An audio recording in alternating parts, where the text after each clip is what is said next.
안녕하세요. 네, 반갑습니다. 저는 드란노에서 사역을 하고 있는 김성국이라고 합니다. 오늘 이제 큐티에 대해서 같이 말씀을 나누고자 하는데요. 잠깐 기도드리고 시작하도록 하겠습니다. 하나님 아버지 감사합니다. 귀한 분들 만나게 해 주시고 하나님 말씀을 묵상하는 삶을 나누도록 인도하여 주시니 감사합니다. 모든 시간을 성령님 함께하여 주옵소서. 예수 그리스도의 이름으로 기도드립니다. 아멘. 네. 저는 이제 드란노라는 곳에서 사역을 하고 있고요. 드란노는 이제 요 생명의 삶을 만드는 그런 출판사 겸 또 세미나를 하고 있는 그런 회사입니다. 오늘의 교회와 형제로 사실 오늘의 교회보다 5년 먼저 하 목사님이 만드셨고요. 그 이후에 이제 오늘의 교회를 개척을 하시게 됐는데요.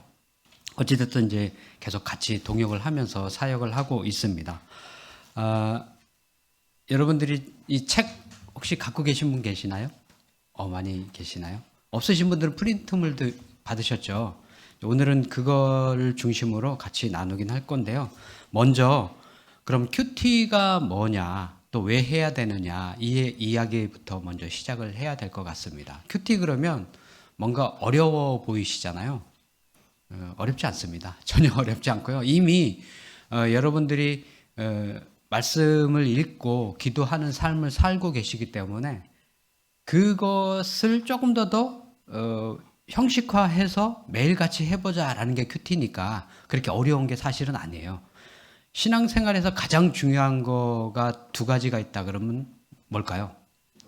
예, 말씀과 기도입니다. 말씀은 하나님이 우리에게 말씀하시는 통로이죠. 그래서 우리가 성경 말씀을 읽으면서 하나님 말씀을 받습니다. 그럼 우리는 하나님께 그럼 어떻게 얘기를 하죠? 기도를 통해서 얘기를 하는 거죠. 그래서 기도라는 거는 우리가 하나님께 대한 우리의 반응인 거고, 말씀이라는 거는 하나님이 우리를 향해서 뭔가 우리에게 말씀하시는 것이고, 그래서 하나님과 내가 만날 수 있는 방법은 말씀과 기도입니다. 물론 뭐 예전에는 성경이 쓰여지기 이전 시대에는 하나님이 직접 음성을 들려주셨죠. 아브라함도 부르시고 모세도 부르시고, 그렇죠? 선지자들에게 직접 음성도 들려주시고. 그 하나님이 지금의 하나님과 다른 하나님이냐? 아니에요. 전혀 똑같은 하나님이십니다. 동일한 하나님이심에도 불구하고 왜 우리에게 음성을 들려주시지 않고 말씀을 읽으라고 하실까요? 이미 성경을 통해서 우리에게 하실 말씀들을 다 기록해 놓으셨기 때문에 이제는 성경의 시대입니다. 성경을 통해서 하나님이 우리에게 말씀해 주시는 시대이기 때문에, 물론 특별한 경우는 또 때에 따라, 상황에 따라, 사람에 따라서 하나님이 직접 음성을 들려주시기도 해요. 그거는 특별한 경우고, 일반적으로 우리가 신앙생활 할 때는 말씀 중심의 신앙생활을 하게 되는 것이죠. 그래서 말씀을 읽지 않고 하나님을 알아간다라는 건 쉽지가 않습니다. 말씀을 안 읽고 하나님을 믿는다라는 건 쉽지가 않은 거예요. 말씀을 안 읽고 하나님을 믿기 시작을 하면 어떤 믿음이 되냐면 내 나름대로의 믿음이 되기 쉬워요. 우상숭배라는 게 뭐 특별한 것 같잖아요. 우상숭배가 특별한 게 아니에요. 이스라엘 백성들이 출애굽을 하고 나서 여호와 하나님이 기적을 베풀어서 출애굽을 했잖아요.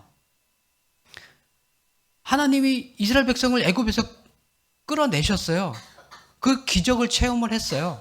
그래서 와, 하나님이 우리를 인도하시는구나 라는 생각을 가지고 그들은 광야 생활을 시작을 했거든요. 그런데 시내산에 도착을 해서 모세가 시내산에 올라가 있는 동안에 그들이 뭘 했죠? 네, 금송아지를 만들었어요. 그런데 금송아지를 만들어 놓고 그들이 뭐라 그랬냐면, 금송아지가 우리는 이제부터 우리 금송아지 섬길 거야 이러지 않았어요. 금송아지를 보고 뭐라 그랬을까요? 네, 이 금송아지가 우리를 인도한 여호와다 이렇게 얘기를 했다니까요. 그러니까 신앙이 하나님을 찾기는 찾는데 자기 나름대로의 신앙을 갖게 되는 거예요.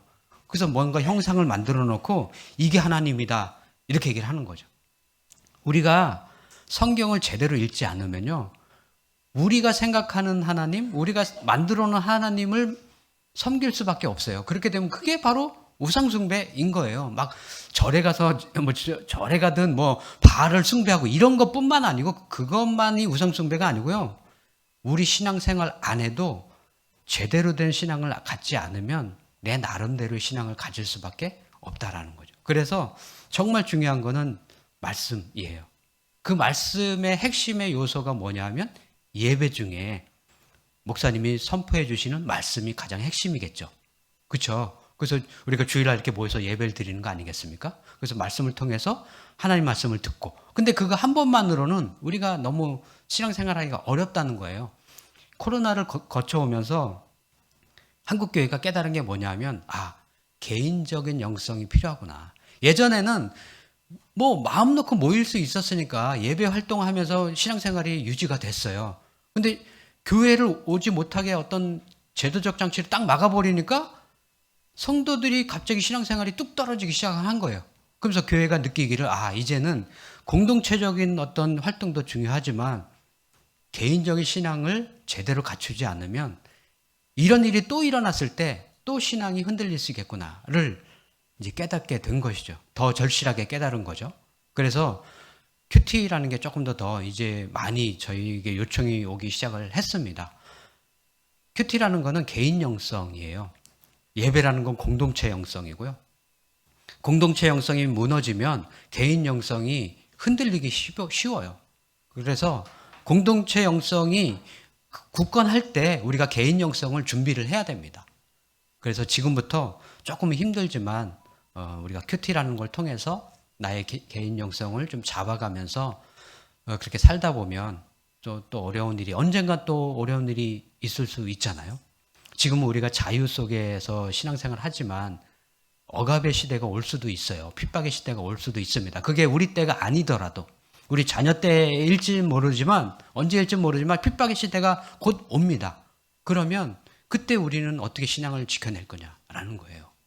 그래서 지금부터 우리가 말씀을 읽고 기도하고 또 개인 영성을 또 살아내고 그것들이 우리 자녀들에게 전수가 되고 그런 믿음들이 자녀들에게 물려질 때 그 아이들도 말씀 중심의 삶들을 계속적으로 살아갈 수 있지 않을까라는 생각을 해봅니다. 그래서 큐티라는 게 무슨 특별한 방법이냐 그렇진 않아요. 일반적으로 여러분들이 하고 계셨던 방법을 조금 정형화해서 만든 것뿐이고 우리가 해야 될 거는 말씀과 기도니까 그거를 매일같이 해보자라는 게 이제 큐티다라고 생각을 하시면 쉽습니다. 그래서 큐티를 어렵게 생각하지 마시고요. 쉽게 생각을 하시면 됩니다. 자, 이제 책을 보시면 18페이지, 19페이지를 펼쳐보시면 생명의 삶으로 하는 큐티 방법이 나옵니다.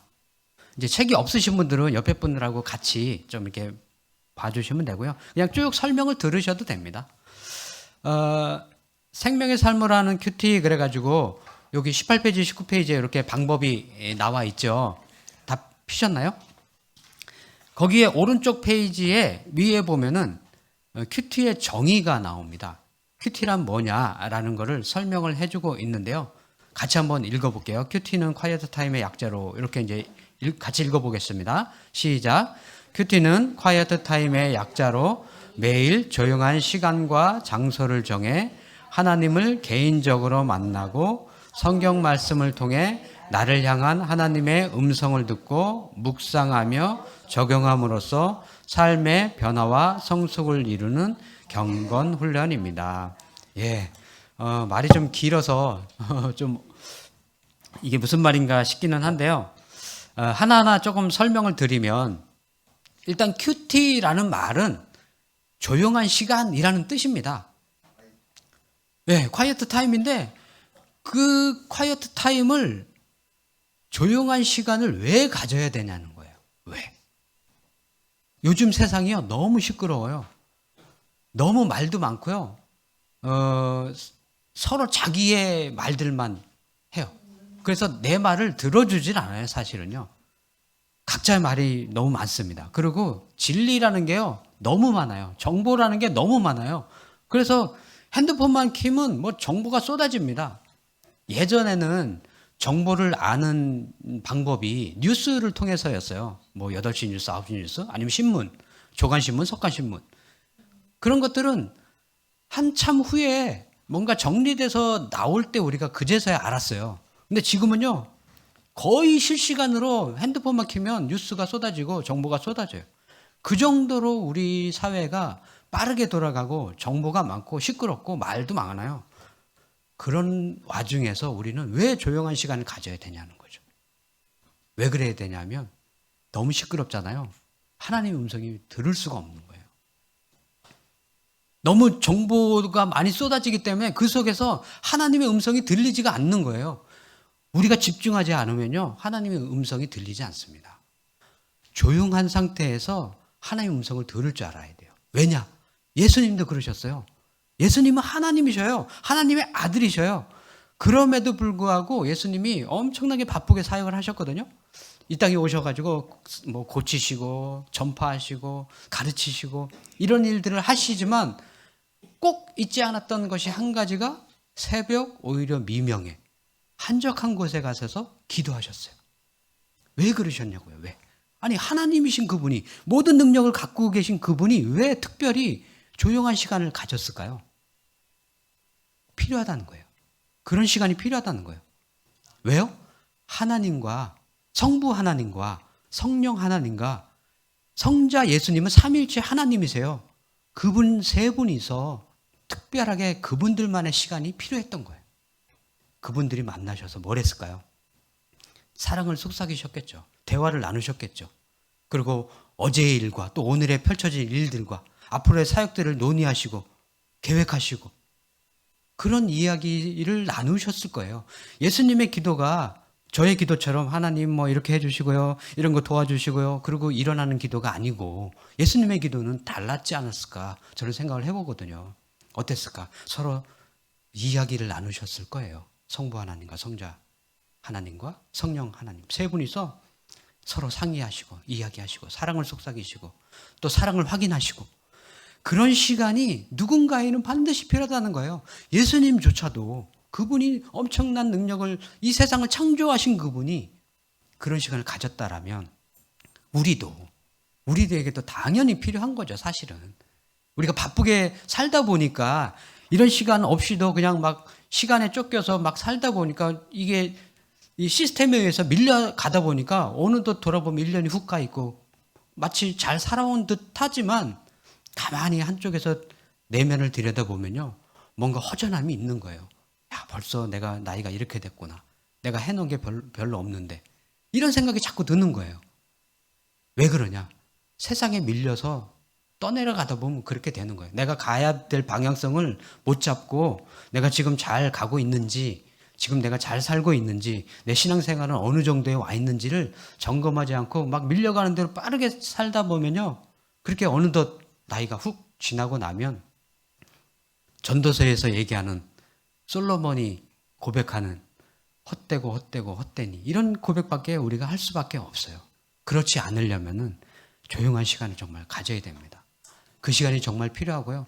그 시간을 그냥 조용히 앉아서 여기는 묵상한다라고 써 있잖아요. 다른 종교에도 묵상이라는 게 있어요. 근데 다른 의미로 쓰이죠. 명상이라는 말로 쓰여요. 다른 모든 종교에도 명상의 시간을 가져요. 왜요? 내면을 들여다보는 거예요. 그게 자기 자신을 잘 살게 하는 방법이라고 생각을 하는 거예요. 근데 우리 기독교에서 말하는 묵상은 다른 종교에서 말하는 명상과 전혀 다릅니다. 거기는 자기를 비우는 시간이잖아요. 우리는 나를 비우는 거 플러스 하나님의 말씀을 채우는 거예요. 그래서 묵상이라는 거는요. 가만히 앉아가지고 멍 때리고 그러는 게 아니고요. 불멍하고 뭐 이러잖아요. 사람들이 오직 힘든 세상이니까 불멍을 얼마나 좋아하겠어요. 불멍, 물멍, 뭐 사람 멍까지도 하더라고요. 어떤 사람은 벤치에 앉아서 사람 멍도 하고 그래야 자기가 위안을 받는 거예요. 자기를 비우는 시간을 갖는 거예요. 근데 그거 플러스 그거 갖고 위안이 안 돼요. 뭘로 채워져야 되냐? 말씀으로 채워져야 돼요. 왜 그럴까요? 우리가 그렇게 창조돼서 그래요.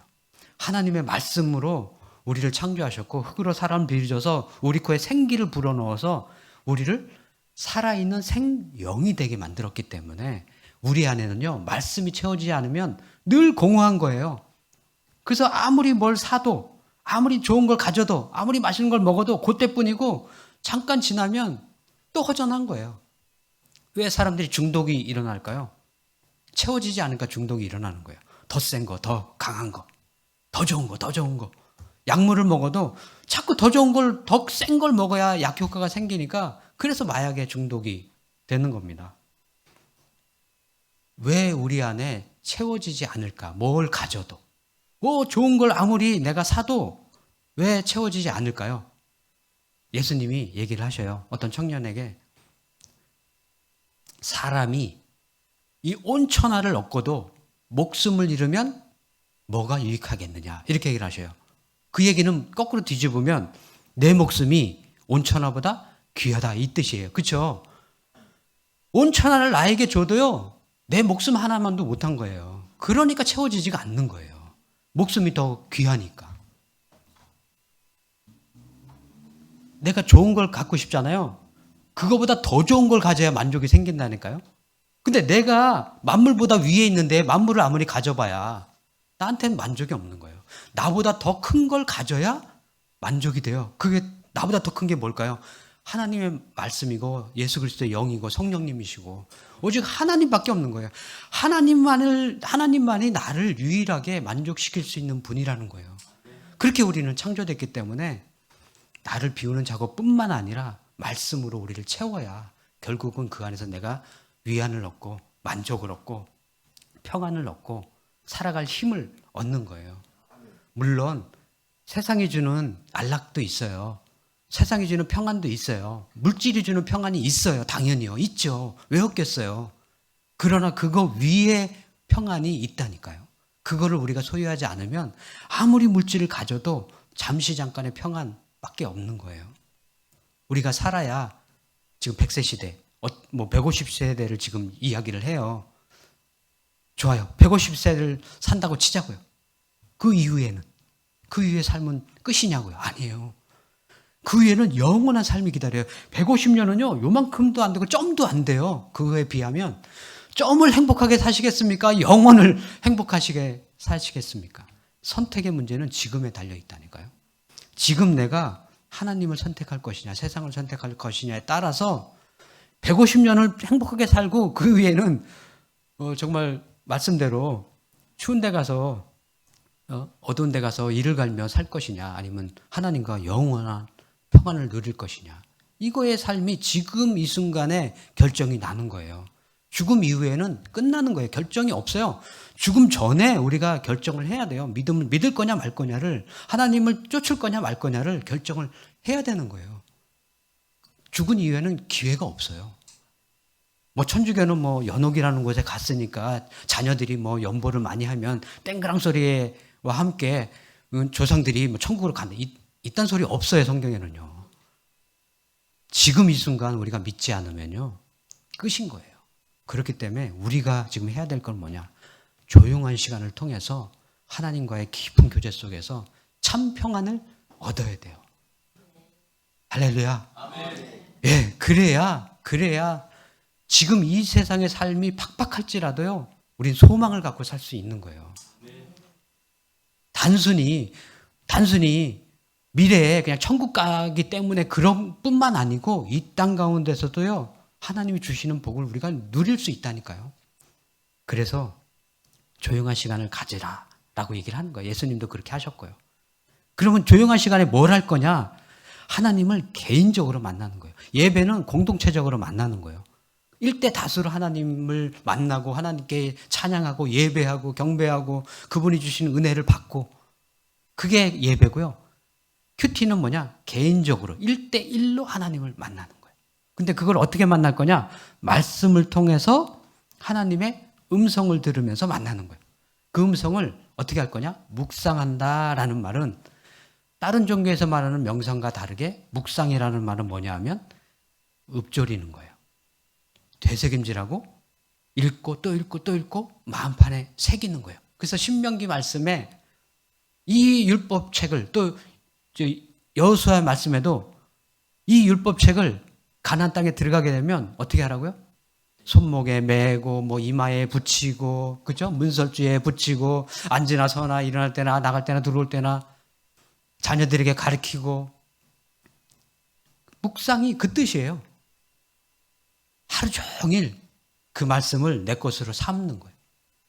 우리가 큐티라는 거는 아침에 하는 거지만 사실은 묵상은 하루 종일 일어나는 거예요. 그 말씀을 붙들고 그렇게 살아야겠구나. 이 말씀을 마음판에 새기고 아멘 아멘 하면서 말씀을 되새김질하는 게 묵상이에요. 진짜 묵상은. 그래서 묵상하면서 어떻게 할 거냐? 그것을 그 말씀을 주신 대로 내가 그렇게 한번 살아보는 거예요. 그걸 적용이라고 얘기를 하는 거죠. 그래서 큐티를 해서 뭐가 될 거냐? 결론적으로는 삶의 변화와 성숙을 이뤄내자라는 거예요. 말씀만 열심히 연구해서는 이제는 기독교를 우리가 세상에 전파할 수가 없어요. 말씀만 열심히 연구해서는요, 세상 사람들이 기독교를 알아주지 않아요. 왜요? 삶을 보니까 영 형편없거든요. 자기보다도 못하거든요.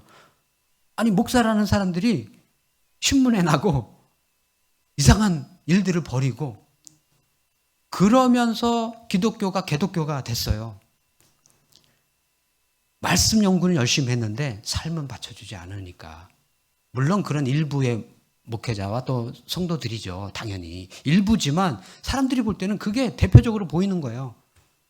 그렇기 때문에 이제는 말씀 연구를 해서 세상 사람들에게 기독교를 알릴 게 예수 그리스도를 알릴 게 아니라 내 삶의 거룩성을 가지고 그들에게 도전을 해야 돼요. 그들과 전혀 다른 삶을 우리가 살 때 그들이 우리에게 갖게 되는 의심이 있을 거예요. 너는 왜 그렇게 사냐? 너는 어떻게 해서 그렇게 살 수 있느냐? 그럴 때 우리가 예수 그리스도를 말할 때 그들은 영향력 있게 받아들이게 될 겁니다. 그래서 삶의 변화와 성숙이 이제는 중요하게 됐습니다. 그래서 이제는 정말 내 삶의 거룩성을 지켜내지 않으면 성경에도 말하는 구원이라는 부분도 더 완성이 돼야 되고 남들에게도 보여주는 구원의 삶도 우리가 제대로 보여줄 수가 있게 되지 않을까 싶은 거예요. 그래서 말씀을 매일같이 우리가 묵상하고 또 적용하려고 힘쓰고 읽고 또 기도함으로 우리 삶의 변화와 성숙을 이뤄낼 때 진정한 우리의 삶 속에 경건 훈련들이 일어나게 되리라 믿습니다. 그래서 큐티는요, 한두 번 해서 끝나는 게 아니에요. 마치 성경 공부처럼 한번 쭉 하고 나면 끝나면 수료식도 하잖아요. 그러면 끝나면 좋겠는데 큐티는 그게 아니에요. 그러다 보니까 힘든 거예요. 그래서 경건 훈련이다 이렇게 써 있는 이유가 거기에 있어요. 훈련이 뭐죠? 매일같이 하거나 계속 하는 거예요. 훈련은 끝나는 게 아니에요. 그럼 훈련이 끝나는 건 언제일까요? 예? 장로님 역시 죽을 때 끝나는 거예요. 훈련이란. 저희 아이가 이제 둘째가 남자인데요. 군대를 작년에 이제 제대를 했어요. 군인들이 훈련을 하잖아요. 훈련을 하는데 언제 훈련이 끝날까요? 전쟁 나면 훈련이 끝나는 거예요. 근데 자기가 제대하기 전까지 전쟁이 안 일어나니까 훈련만 하다가 전쟁 한번 안 치르고 그냥 제대하는 거예요. 훈련이 뭐냐? 예수님 오시는 그날까지 우리는 꾸준하게 해야 되는 게 훈련인 거예요. 그게 말씀과 기도예요. 근데 우리 생애에 예수님이 안 오시니까 우리가 죽을 때까지 하는 거예요, 그냥. 우리 생애에 예수님이 오시면 그때까지 예수님 오시는 그날까지 우리는 말씀을 읽고 기도하고 그런 삶을 계속 살아가는 거예요. 이게 끝나냐? 안 끝나는 거예요. 언제 끝나냐? 예수님 오시면 그때 끝나는 거예요. 그때는 이제는 우리가 갖고 있는 모든 걸 다 벗어버리고 이제 오로지 하나님과 영원한 삶을, 평안한 삶을, 또 왕노릇을 계시록에 나오는 말처럼 왕노릇을 하면서 우리가 살게 되는 겁니다. 이 땅에 있을 동안은요, 끊임없이 해야 돼요. 왜 그러냐? 성경은 우리의 삶을 영적 전쟁이라고 얘기를 해요. 그래서 전신갑주를 입어라 얘기를 하는 거예요. 말씀의 검을 가져라. 막 이런 투구도 있고 막 그렇잖아요. 왜? 사단과의 아직 전쟁이 온전히 끝나지 않았기 때문에 그래요. 우리를 언제든지 넘어뜨리려고요. 늘 사단은 벼르고 있어요. 그래서 우리가 큐티 하려다 보면은 말씀 읽고 기도하는 게 잘 안 되잖아요. 잘 되세요? 잘 되시면 축복드립니다. 너무 감사하고. 근데 잘 안 되잖아요, 사실은요. 기도해야 되는 것도 알죠. 왜 몰라요? 말씀 읽어야 되는 거 알죠. 모르는 사람이 어디 있어요. 큐티 해야 되는 거 아는데 왜 안 되냐는 거예요, 이게. 왜 안 될까요? 그게 영적 전쟁이라니까요. 바빠서 안 되기도 하고 피곤해서 안 돼요. 이런 거는요, 부수적인 이유예요. 진짜 이유가 아니에요. 그런 걸 통해서 사단은 우리를 자꾸 공격을 하는 거예요. 바쁘다는 핑계, 힘들다는 핑계, 졸리다는 핑계. 아무리 바빠도요, 연애는 다 하고요. 아무리 바빠도요, 결혼 다 하고 애기 다 낳습니다. 바빠서 못하는 건 없어요. 마음이 없는 거지. 바쁘다는 핑계가 있는 거죠. 그래서 우리가 말씀 읽고 기도하는 거는요, 영적 전쟁이라는 걸 잊지 말으셨으면 좋겠어요. 그럴 때 우리가 물론 바쁘죠. 바빠도 힘들긴 하지만 그걸 이겨낼 수 있는 힘이 우리 안에 있다니까요. 이겨내고 우리가 1분이라도 또 5분이라도 앉아서 기도하고 말씀을 본다면 나머지 시간들 우리가 이겨낼 수 있는 힘을 거기서 얻을 수가 있어요. 그래서 뭐 몇 분을 해야 되냐, 뭐 30분 해야 됩니까? 1시간. 그런 거 아니에요. 시간이 중요한 게 아니고요. 마음이 더 중요한 거예요. 마음을 붙들고 하나님, 내가 말씀과 씨름하면서 그 말씀을 내가 듣고 하나님의 음성을 듣고 내가 이 세상을 하나님 뜻대로 살려고 한번 노력해 보겠습니다. 이 마음이 더 중요한 겁니다. 그래서 큐티는 뭐냐? 일단은 다 내려놓고 조용한 시간을 갖는 거예요. 오직 하나님과 1대1의 시간. 그래서 말씀을 읽고 기도하면서 하나님과 뭔가 대화를 나눌 수만 있다면, 물론 그렇다고 뭐 성구가 막 이러면서 음성이 들리면 좋겠지만 사실은 잘 안 들려요. 그렇죠? 말씀을 통해서 그냥 읽는 거예요. 읽으면서 그 마음속에 뭔가 우리 안에 깨달음이 와요. 그게 이제 하나님이 나에게 말을 걸어오시는 거예요. 그래서 그렇구나. 그래서 깨달으면서 하나님, 제가 이렇게 살겠습니다. 그래서 자꾸 뭔가 말씀과 대화를 나누다 보면요, 기도하게 되고요, 말씀이 깨달아지게 되고, 그걸 묵상이다, 큐티다 이렇게 얘기를 하는 겁니다. 그래서 지금 당장 잘 안 될 수는 있지만 반복적으로 우리가 연습하다 보면, 훈련하다 보면 말씀의 깊이가 깊어져요. 그러면 정말 펼치면요, 어떤 분은 얘기를 하시더라고요. 성경을 펼치면 소리가 난대요. 진짜 소리가 난다는 뜻이 아니라 그만큼 막 하나님 말씀이 자기 마음에 깨달아진다는 뜻이겠죠. 저는 여러분들의 삶이 그렇게 되리라 믿습니다. 자, 이제 그러면 방법은 어떻게 하냐? 그럼 큐티는 하나님을 만나는 건데, 그럼 어떻게 만날 거냐? 방법적인 거를 조금 설명을 드릴게요. 1, 2, 3, 4, 5, 6 이렇게 쭉 번호가 되어 있지 않습니까? 자, 1번부터 말씀을 드리면, 먼저 찬양과 기도를 드립니다. 생명의 삶에 보면 오른쪽 위에 그 날짜의 본문이 있고 오른쪽에 이렇게 찬양이 좀 들어있기는 해요. 그래서 이제 그걸 하셔도 좋고 아니면 자기가 좋아하는 찬양도 괜찮습니다. 그래서 뭐 찬양을 잘 못하시면 요즘 뭐 유튜브도 있으니까 음악 이렇게 찬양 CCM 같은 거 딱 틀어놓고 잠깐 들으시면서 따라하면서 마음을 일단 정리를 하는 거예요. 조용하게 정리를 하고 하나님 말씀을 받을 준비를 하시는 거예요. 앉자마자 딱 성경책 펼치고 막 읽으면 좋은데 그러면 우리 생각이 너무 지금 막 고민도 많고 바쁘고 당장 뭘 해야 되고 막 이런 게 머릿속에 남아있기 때문에 말씀이 잘 안 들어와요. 그래서 먼저 찬양으로 내 마음을 정리를 하고 기도를 하셔요. 기도할 때 어떻게 기도하는가? 성경의 저자가 누구시죠? 예, 하나님의 감동으로 쓰였잖아요. 성령님의 감동으로 우리가 해석할 수가 있어요. 그래서 성령님의 도우심을 간구를 해야 돼요. 하나님, 제가 오늘 본문을 읽을 때, 성경 말씀을 읽을 때 성령님께서 성령님의 감동으로 쓰여졌으니 성령님의 감동으로 깨닫게 해주십시오. 이렇게 기도를 하는 거예요. 성경책을 우리가 아무리 읽어도 잘 이해가 안 되는 이유는 하나님의 말씀이기 때문에 그래요. 일반 책하고 다르기 때문에. 물론 인간의 저자에 의해서 쓰여졌지만 그 원래의 원저자가 계셔요. 하나님이셔요. 하나님이 뭔가 감동을 주셔서 그 사람들이 썼던 책들이 모아져서 성경이 된 거예요. 그래서 이 일반적으로 우리가 읽어서 이해하는 정도 수준을 넘어서 하나님이 뭔가 나에게 깨닫게 해주시는 게 있거든요. 그게 잘 안 깨달아지는 거예요. 왜 그런가? 하나님 말씀이기 때문에. 그래서 그 깨달을 수 있는 방법은 하나님이 나에게 깨닫게 해주시면 깨달아지는 거예요.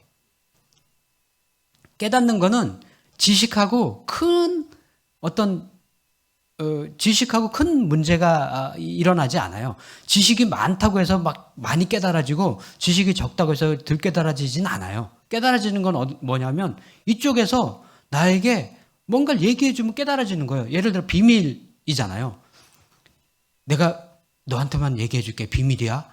그래서 비밀을 알고 있는 사람이 모르는 사람한테 얘기해 줄 때야 알 수 있는 게 비밀이에요. 성경은요, 사도 바울은 비밀이라고 얘기를 하고 있거든요. 비밀은요, 하나님이 나에게 알려주셔야 알게 되는 게 비밀이에요.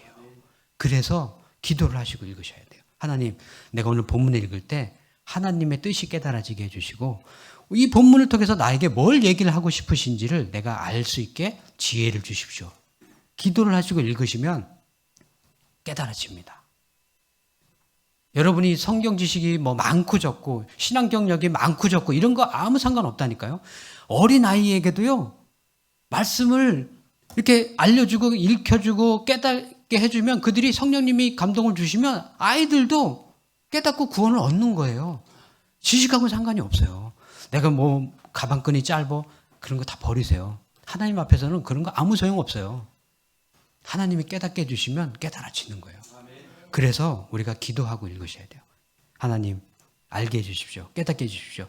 내가 지금 알 수 있을 만큼만이라도 괜찮아요. 그건 어떤 사람은 더 많이 깨달을 수도 있겠죠. 조금 사람마다 조금의 수준 차이는 있겠죠. 그러나 하나님이 알게 해주시는 것만큼 우리가 알아도 우리는 만족하는 거예요. 그 안에서 하나님이 나에게 깨달음을 주시기를 기도하시면 돼요. 기도하시고 하나님 알려주십시오. 이게 하루 읽었다 해서 하루에 갑자기 막 뭔가 쏟아지고 막 환상이 보이고 이러면 얼마나 좋겠어요. 근데 그렇지 않다니까요. 계속 훈련이에요. 끊임없이 하는 거예요. 하시다 보면 이게 점점점 늘어요. 깊이가 깊어져요. 넓이가 넓어져요. 그러면 창세기부터 계시록까지 하시는 말씀이 나중에는 한 방에 깨달아져요. 예수 그리스도의 이야기구나. 나의 생명 이야기구나. 의라는 게 뭐구나, 거룩이라는 게 뭐구나가 한 방에 뚫려요. 한 번 큐티했다고 해서 그게 뚫리면 얼마나 좋겠어요. 근데 그렇지가 않다니까요. 신학교를 나온다고 뚫릴까요? 그렇지가 않다니까요. 꾸준하게 읽을 때 하나님은 그걸 우리에게 지혜를 주시는 거예요. 그래서 지혜의 가장 근본이자 가장 최고봉이 여호와를 경외하는 거예요. 여호와를 알아가는 게 지식의 최고봉인 거예요. 그래서 여러분이 하나님을 깊이 알아가시기를 축복합니다. 그러기 위해서 기도하고 읽으시고 그 다음에 본문을 읽어요. 읽을 때 어떻게 읽는가? 여기 두세 번 반복해서 읽어라 돼 있잖아요. 한 번 읽고 끝내지 말라는 거예요. 근데 딱 두세 번 읽으면 끝날까요? 저는 한 5번, 6번 정도 읽어요. 많이 읽으면 많이 읽을수록 좋아요. 읽고 또 읽는 게 사실은 묵상이에요. 그래서 본문 읽기, 묵상하기 이렇게 나눠져 있지만 사실은 같은 겁니다. 이제 설명하기 위해서 그렇게 써놓은 거고요. 묵상이 뭐냐? 읽고 또 읽는 거예요. 근데 읽을 때 어떻게 읽는 걸 묵상이라 하냐면 질문하면서 읽으셔요. 어떤 질문이냐면 먼저 첫 번째, 본문에 나타나신 하나님은 어떤 분이실까라는 질문을 던지면서 읽어보세요. 때로는 하나님은 사랑이시다 이렇게 딱 정확하게 나올 때도 있지만 그렇지 않을 때가 더 많아요. 읽다 보면 하나님은 이런 분이시구나 라는 하나님의 성품이 깨달아져요. 하나님은 악을 너무너무 싫어하시는구나. 하나님은 우상숭배를 아주 그냥 진절머리 나게 싫어하시는구나. 이런 게 깨달아진다니까요. 그런 하나님을 발견하는 거예요. 오늘 본문 속에서 나타난 하나님은 어떤 분이신가? 그걸 먼저 질문하면서 한번 쭉 읽어보시고 한두 번 정도. 두 번째, 본문 속에서 드러난 나의 모습은 뭘까를 한번 읽어보는 거예요. 거기 등장인물들도 나오잖아요. 거기에는 나의 모습이 들어있어요, 사실은요. 그 안에 들어있는 등장인물들이 사실은 나의 모습이에요. 그래서 하나님이 이런 모습을 싫어하시는구나. 그러면 나도 이런 모습이 있었겠구나 하고 생각을 해보는 거죠. 이런 모습은 갖지 말아야겠구나 라든가 이런 인간의 모습을 찾아보면서 나를 빗대어서 생각을 해보는 거죠. 그러면서 하나님이 나에게 요구하시는 게 뭘까를 한번 생각을 해보시는 거예요. 때로는 원수를 사랑해라 이렇게 직접적으로 명령 주시기도 하지만 꼭 명령이 아니더라도 이 본문 속에서 하나님이 원하시는 삶의 방향들이 있고 그런 모습들이 있어요. 하나님이 원하시는 삶의 모습들을 찾아서 내가 그렇게 살기로 결단해 보는 거죠. 그게 묵상이다 이렇게 얘기를 하는 겁니다.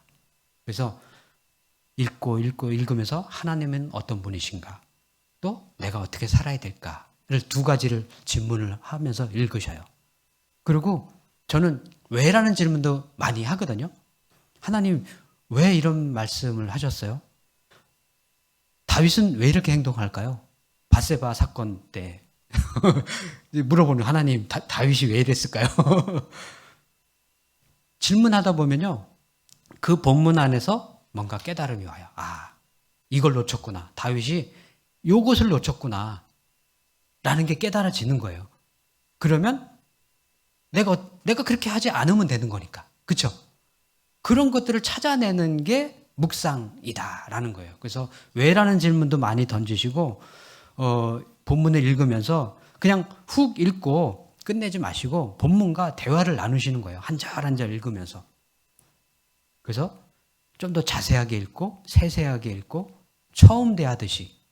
어떤 본문은 우리가 설교를 많이 들었던 본문이에요. 그래서 다 아는 본문이야. 그러다 보니까 나 이 말씀 알아. 그리고 그냥 이렇게 살아야지. 그리고 또 끝내는 경우도 있거든요. 그러지 말고 처음 대하듯이 천천히 낯설게 대하세요. 성경 말씀을 낯설게 대하세요. 다 아는 말씀이어도 낯설게 대해보세요. 전혀 다르게 느낌이 옵니다. 그래서 읽을 때 처음 읽는 것처럼 우리가 천천히 읽다 보면 성경은 글로 써 있잖아요. 글로 써 있잖아요. 근데 사실은 말씀이라는 거는 우리 지금처럼 말이잖아요. 말이라는 거는 뉘앙스라는 게 있어요. 같은 네라도 뉘앙스에 따라 다르게 들리잖아요. 네? 그러면 약간 물어보는 거고, 네? 그러면 하겠다는 거고, 네? 그러면 하기 싫다는 거고, 약간 그러잖아요. 이게 뉘앙스라는 게 있어요, 말이라는 건요. 근데 글은 뉘앙스가 없어요. 그러다 보니까 그냥 훅 읽으면 그 속에서 뭘 얘기하고자 하는 그 뉘앙스를 우리가 알아차리기가 어려워요. 그래서 나의 뉘앙스를 갖고 읽어보시는 거예요. 그 사람이 돼서 그 사람의 입장에서 읽어보는 거예요. 또 하나님의 입장에서 읽어보는 거예요.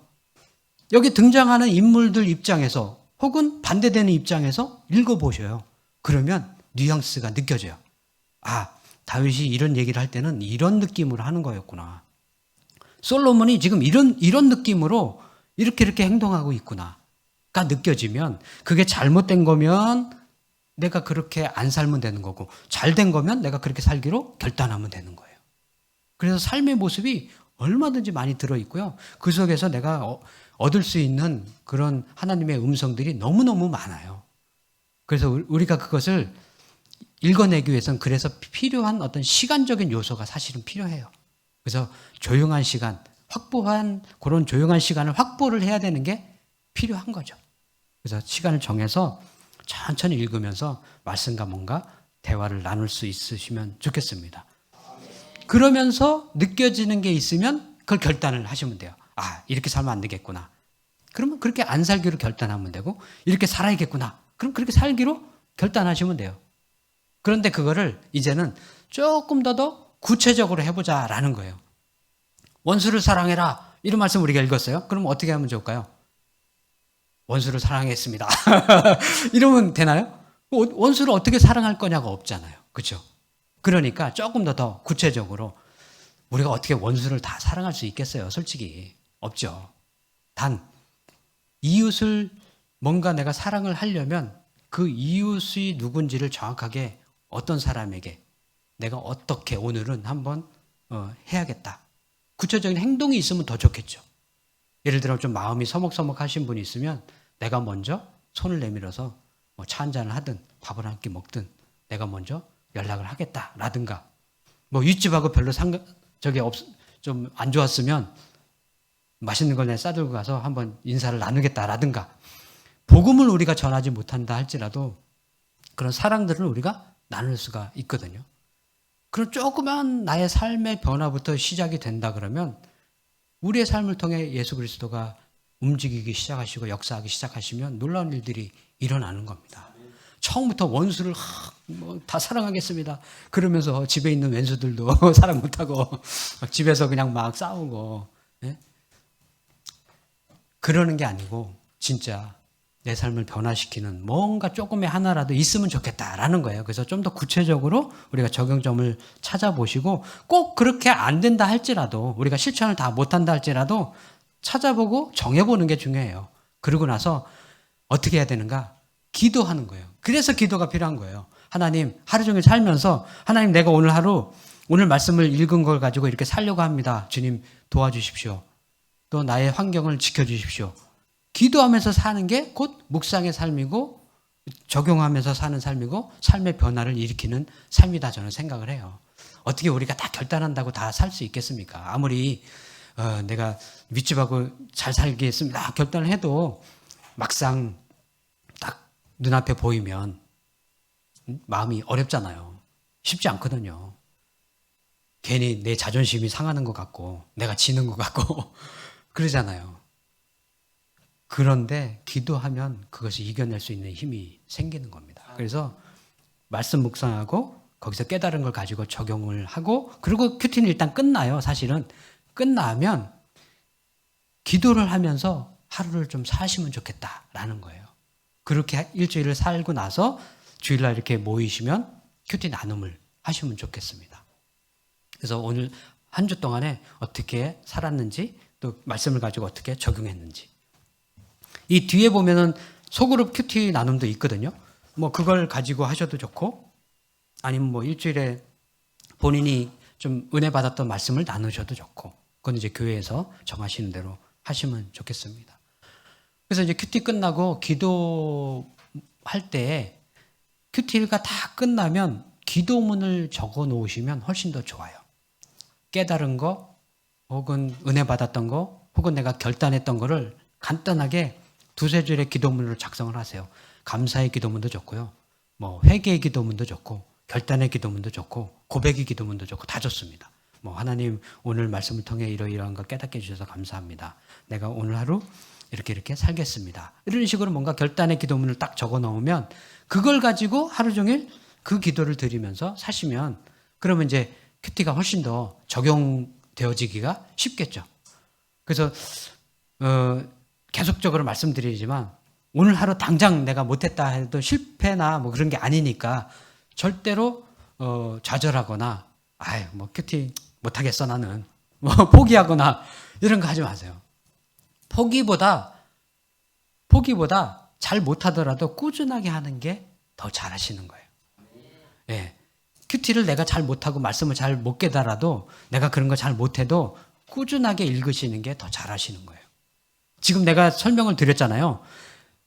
뭐 읽고 뭐 질문하고 뭐 이런 거 찾아보고, 난 이런 거 다 못해, 잘 몰라, 그러시는 분도 분명히 계셔요. 난 큐티하고는 나는 안 맞네, 이러지 마시고요. 그런 분들은 방법이 있어요. 딱 앉으셔가지고 기도하시고 본문을 3번 읽고, 요 뒤에 기도문까지 다 있어요. 사실은 그 기도문 읽고 끝, 거기까지 끝. 그러면 큐티 오케이.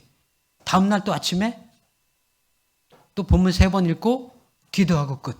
그렇게만 하셔도 되는 겁니다. 어렵지 않아요. 하실 수 있어요. 거기서 내가 한 걸음 더 나가고 싶은 분들은 내가 좀 시간을 들여서 본문을 조금 더 면밀하게 읽으시면 돼요. 그리고 거기서 한 걸음 더 나가고 싶은 분들은 면밀하게 읽고 기도문까지 내가 스스로 힘으로 적어보시고 내가 그렇게 살기로 결단해 보시면 되는 거죠. 그래서 좀 고급 단계가 있고 중급 단계가 있고 초급 단계가 있는 거예요. 어디에든 상관없어요. 뭘 하셔도 괜찮습니다. 나는 초급만 할 거야, 그냥 읽고 기도만 할 거야, 괜찮아요.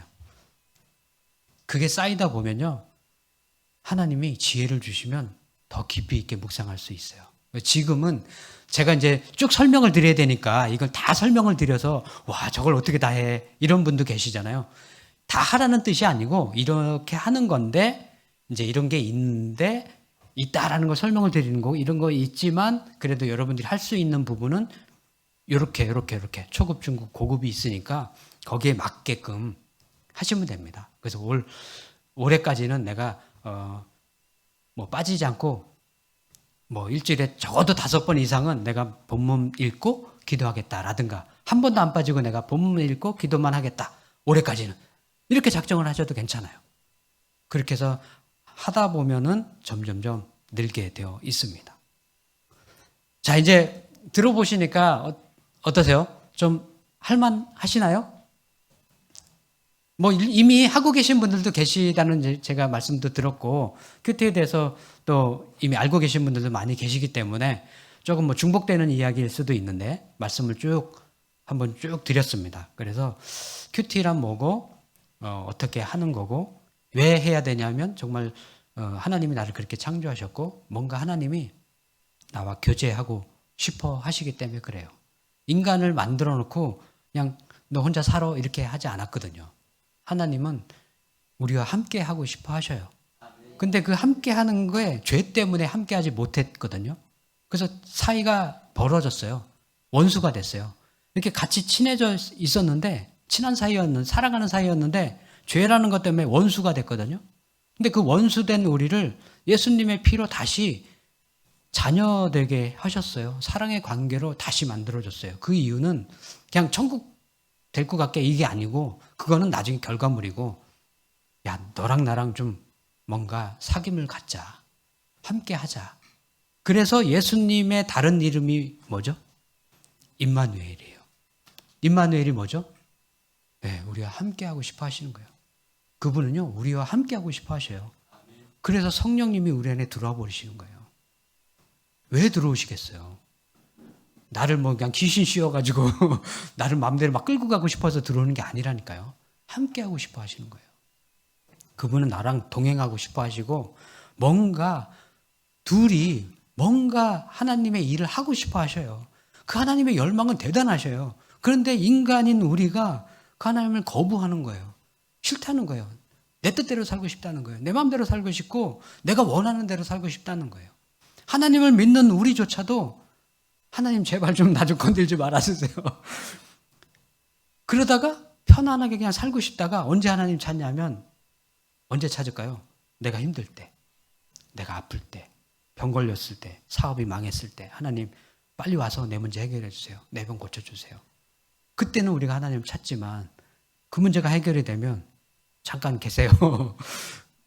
그리고 또 내 뜻대로 사는 그런 삶이 만약에 있다면 이제는 정말 하나님과 동행하는 삶으로 나아갔으면 좋겠다라는 거예요. 그러기 위해서 말씀을 계속적으로 읽음으로 우리가 세상으로 끌려가는 우리의 삶을 자꾸 되돌려야 돼요. 우리 뒤에 이렇게 스프링이 딱 달려 있거든요. 그래서 세상이 자꾸 땡기는 거예요. 가만히 있으면 넘어지는 거예요. 자전거가 페달을 안 밟으면 넘어지잖아요. 가만히 있으면 결국 후퇴하게 되어 있어요. 세상이 우리를 끌어당기니까요.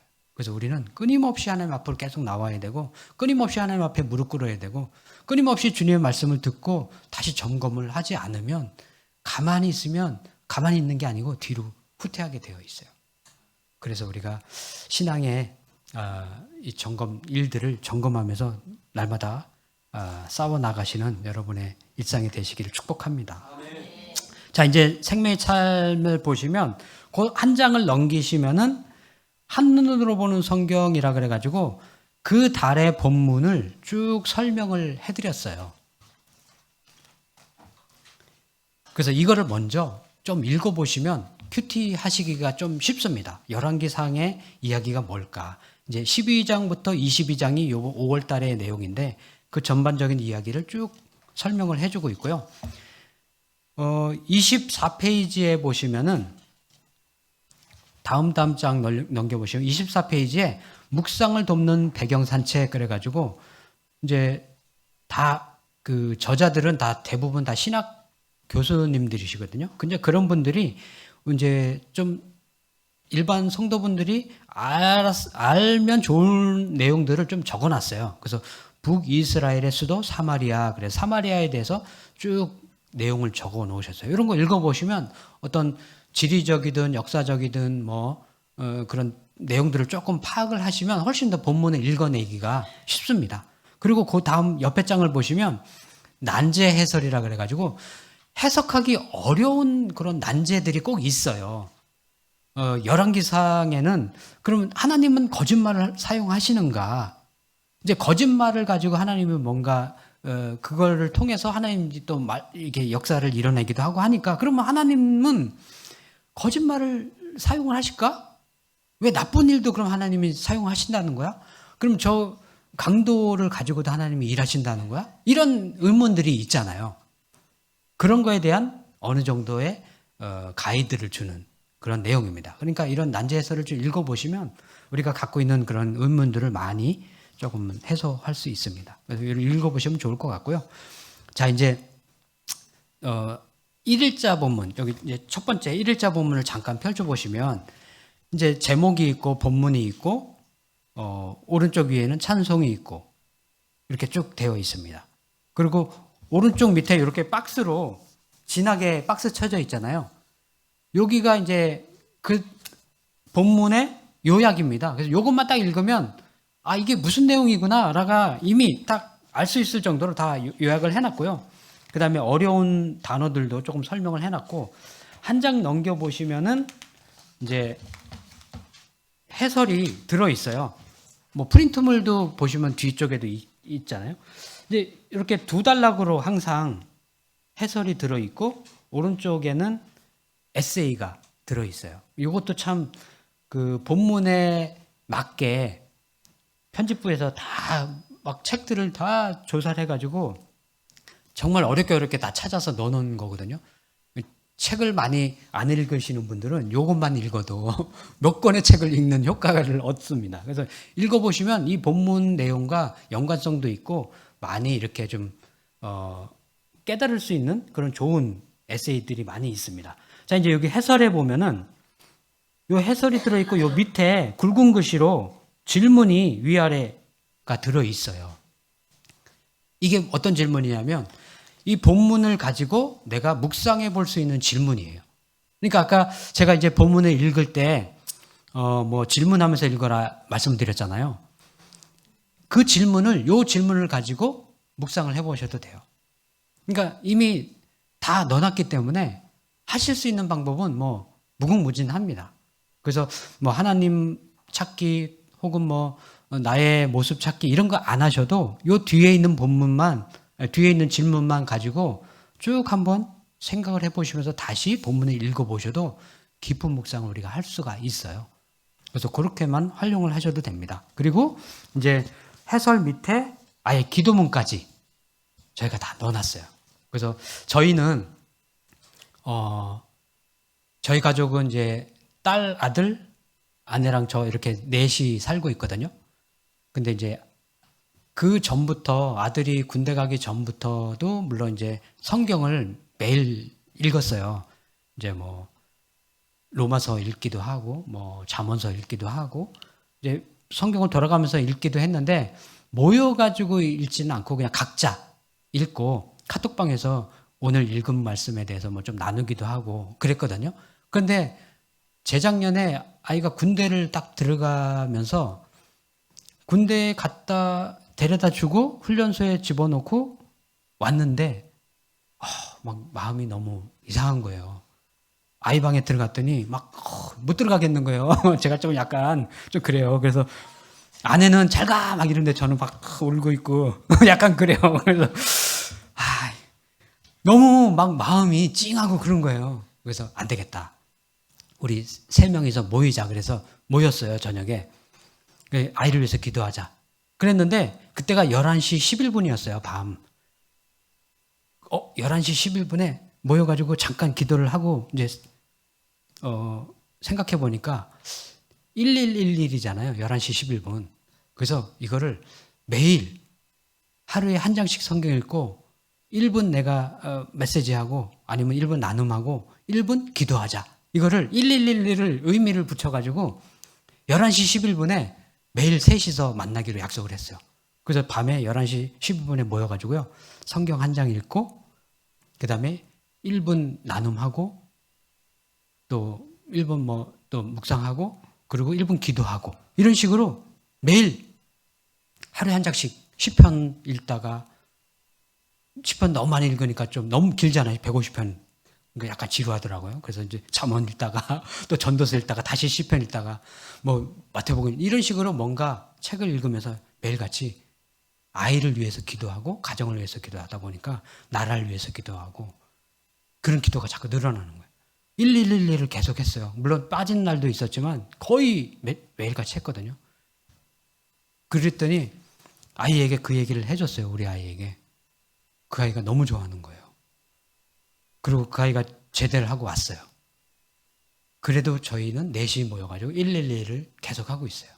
요즘에는 뭘 하냐면 아예 이 생명의 삶을 가지고 각자 큐티는 하지만 매일같이 모여서 이걸 가지고 읽어요.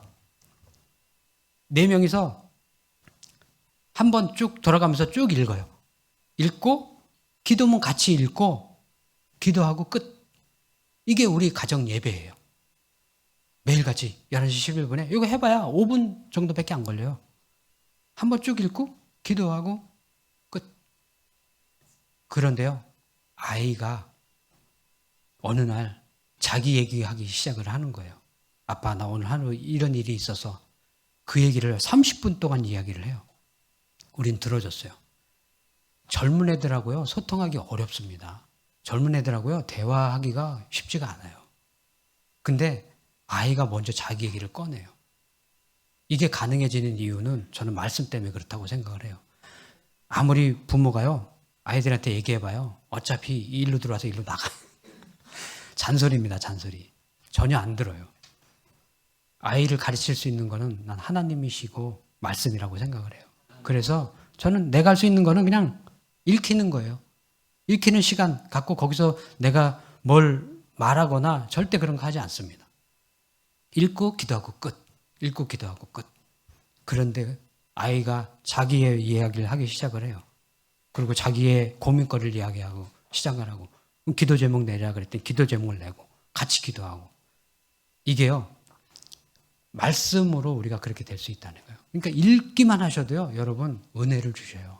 읽기만 하셔도. 그래서 나 큐티 못해? 그게 아니고요. 큐티를 뭐 어떻게 쓰고 막 이런 거 그런 거 안 하셔도 된다니까요. 읽기만 하셔도 돼요. 내가 3번 읽고 기도문 읽고 끝. 그것만 정말 몇 달 하시면요. 하나님이 주시는 뭔가가 있으세요. 그걸 받으시면 그 다음부터는 조금 더 집중해서 말씀을 더 읽어보셔요. 뭔가 깨달아 있으면 옆에다가 좀 끄적끄적 하시면서 읽으셔요. 그러면 깊은 묵상이 되리라 믿습니다. 자, 이제 잠깐 우리가 쉬시고 조금 오늘은 세미나라 좀 긴 시간을 목사님께서 허락해 주셨거든요. 그래서 가지 마시고 잠깐 쉬시고 저희가 또 모여서 요 다음에는 이제 요걸 가지고 나눠드린 프린트물 가지고 실제로 우리가 묵상하고 나눠보는 시간을 갖도록 하겠습니다.